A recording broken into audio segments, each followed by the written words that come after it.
Alright, layout's good. Alrighty. Welcome to day 2 of the Red Dead Redemption 2 online multiplayer gaming experience extravaganza. Oh my goodness, golly gosh, osh gosh bagosh, and all that jazz. If you watch on YouTube, click like, leave a comment, hit subscribe. If you watch on Twitch, leave a comment, hit follow. I stream Fridays, Saturdays, and Sundays. We do playthroughs, and then we do reviews at the end of it, where you can join in, like you see right below me there in the chat. You can say any of your thoughts there while I am streaming live, or if you're just one who wants to watch a playthrough and sit back and relax, or just chat about anything and everything, feel free to do that as well. All right, so day 2 thoughts of Red Dead Redemption 2. The online is great. That's the initial thought. It is great. It is stunning. It is what I kind of hope for. I still have quests I can do. I can queue into these quests to do them over and over again to maybe make money over time as people are doing other quests. And there's all these different side quests around that you could do if you want. You do races. I did one of the races. And it didn't seem like it was impossible to achieve the race, because everyone kind of starts off with no weapons, and we don't have the same horses, but if you get enough of the crates, then you start upgrading, and you maybe get lucky and get a weapon in one of the crates, and then you can start shooting people while riding a horse. Like, it takes skills, but the chaos of it is a lot of fun. Like, it was surprisingly fun. I hope I get a better horse soon, so that maybe I could do better. But I did very bad. If you want to check it out in the playthrough, but I did very bad. But hopefully I'll get a new horse soon, or I fall in love with my animals, so like I don't want to get a new horse. Hopefully I'll be able to hold on to this horse for the long haul. I feel, even though it's an NPC, I don't want to treat it like it wasn't worth something. Like, I'm a sap. But that leads me to the possible downsides that I feel exist in this game, and it's solely on the economy. So now, day 2 of playing the game, I can see I'm starting to get a little bit more money as I'm getting in on the main story quests. Starting to get a little more money from achieving them, but with what the cost is on these things, guns are costing you anywhere from $200 to like $900, and in the span of almost 5 hours today, I only made like a little over $200. So how long does it take before you get one gun? Or do you want clothing? That's going to cost you an arm and a leg, with individual pieces costing anywhere from like $40, $60, $80 to whole outfits costing hundreds of dollars, or gold pieces. Don't forget about the gold pieces. So then you add in, do you want to get upgrades for your horses? Do you want to get a horse that's better than the one you have? But then it's better to have a tanky horse if you're not doing races, or if you're doing races, you want to have a racehorse. So then all the different aspects of what is in the online being so individually inexpensive, it really shows you that this game will have to be played a very, very long time before you'll get anywhere close to being exceptionally awesome. Or, there's a lot of versions of things that can be bought for gold, and even though I don't see it being purchasable yet, I'm guessing it will be.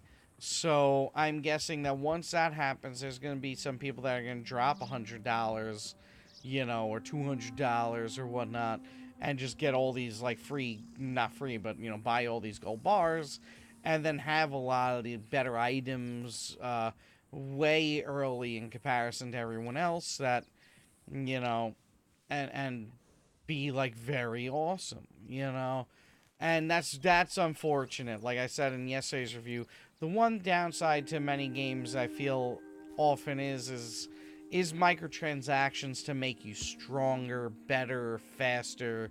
The least we should do in the gaming world is make it an even playing field. No matter what your economic situation is, let's make it an even playing field. Don't be that business that'll give you a robotic arm just so you could punch through a wall. You know what I'm saying? Like, don't do that. You'll make more than enough money off of having a cosmetic microtransaction system. Like, more than enough money.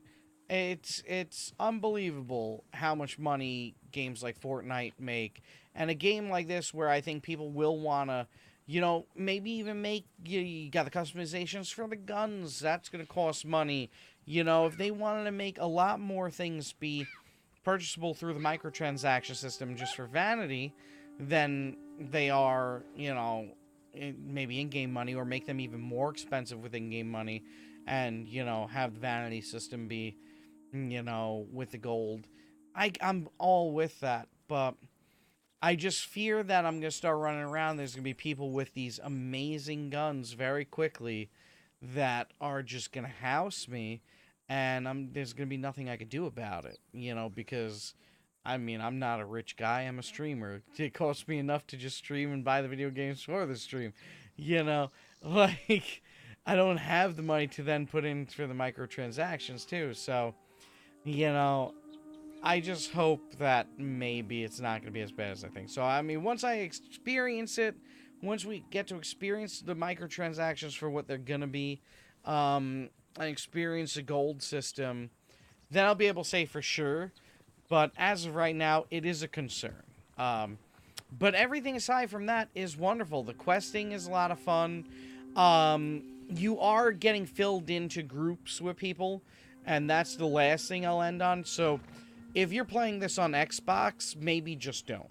Maybe get a PlayStation.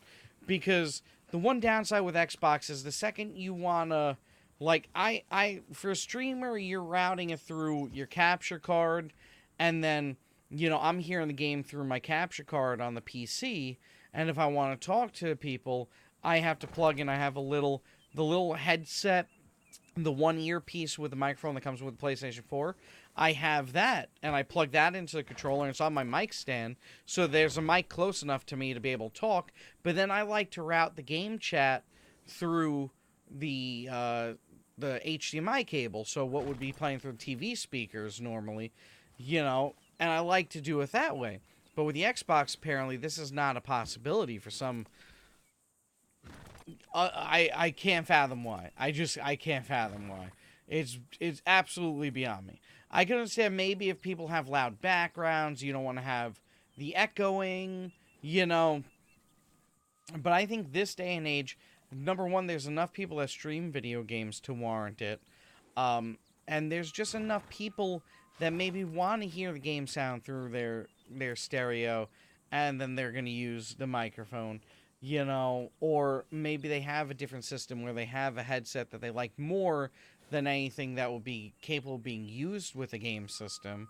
I mean, yeah, Turtle Beaches are lovely, but, I kind of would much rather a USB interface that can upgrade to real deal surround sound, instead of something that's going to maybe plug into the audio jack or the audio out of the system, separately. And, I like the higher end volumes, higher end sound setups. Usually something you're going to get from the USB. So if you're not plugging straight into the system, if you're, doing anything with some other newfangled way or some other different way, it's just not going to work. So I think it's better to have the game on the PlayStation. So I really lament having it on the Xbox as a streamer for the multiplayer portion. For the solo portion, I loved it on the Xbox. I think the Xbox One X does push out better graphics than what the PlayStation can, and especially with I forget the type of scan the PlayStation uses. It's like a grid scan or something. Like, it's a different type of scan to create the imagery. So checkerboarding. PlayStation gets a lot more checkerboarding on their images than what Xbox does. But in multiplayer, like, for me, it's all about talking with people and hanging out with the people when it comes down to a multiplayer thing. I want to get to know people. I want to join, a gang with people. I'm not someone who's out to do the bad stuff in the world, but, I want to experience the world. What up, Kyle? So I think it's better having it on PlayStation or PC when it comes out for PC. But as of now, I think the game system have it on his PlayStation. Unless maybe you just don't have the same issues with the Xbox and can talk and hear people. So if you don't have that, then you're good on the Xbox. But if you do have that, very unfortunate. I'm sure there's other ways around it. Like, I think I can stream from the Xbox to the games to my PC and then live stream it that way and play through my PC so everything can be heard the normal way. But what a hassle, and that'll probably cause some lag, I'm guessing. And who wants to deal with all of that? Just to play a game? I don't know. I think it's better off on PlayStation if you ask me, if you're a streamer or a content creator. Just so you can, be there and play with people. It's a shame. But alright, so that's where I'm going to leave the review. That's my thoughts on day 2 of the playthrough of this game. So if you're watching on YouTube, click like, leave a comment, hit subscribe. Stream Friday, Saturday, Sunday, so the videos go up on the YouTube Saturday, Sundays, Mondays, usually, or Saturday, Sundays, Tuesday, because Mondays for me get a little bit wonky with classes and work. So sometimes I don't get to put it up on Monday, but I'll always put it up on Tuesday if it's not up on the Monday. So if you're watching on there, definitely do all that stuff. If you watch on Twitch, leave a comment. If you watch live, last few seconds you have to leave a review of this online game from what you've seen. And yeah, hit follow on Twitch or subscribe if you want to, but that costs money on there. Golly gosh. But thank you for watching. I appreciate y'all very much. And yeah, I'll see you in the next playthrough and review if you want to see it. Blah, blah, blah.